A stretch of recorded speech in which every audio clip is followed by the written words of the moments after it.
The more that you can change the amount of decisions that your resources have to make and the process complexity that they have to follow, the better off you're going to be at smoothing out that throughput. So things like pick to light, put to light, it requires very little training, there's very little decision making because visually you're able to see your entire workload as the lights light up. You're able to then give confirmation, so we get information from a big data standpoint in order to understand how these things, when and how these activities are happening by different product types.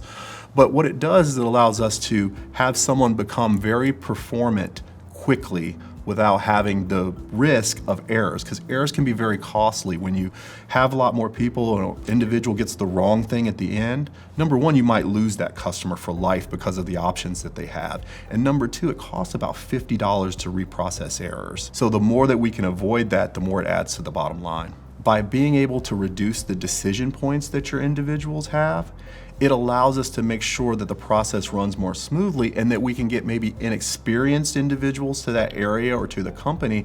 We can make sure that they're performant day one rather than having to wait this time in order to develop a knowledge of how to use this system, how to input information.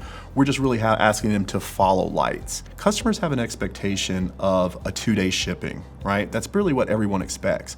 Well, that means the retailer or provider has about 4 to 6 hours to get that order picked, packed, and shipped. We have to make sure that our processes are so tight and so performant that we're able to meet those service levels. How do we do that? And that's through processes that are well understood, easily implemented, and easily defined, so that then we drive performance by giving individuals less decision points. They're not pulling up maybe a RF gun and looking and maybe hitting the right key. They're just hitting a light, confirming how many they have, and moving forward. And then it also allows you to use multiple different picking processes dependent on the assortment. So maybe one area is doing just discrete picking because it's slow movers and we can just have one person run it.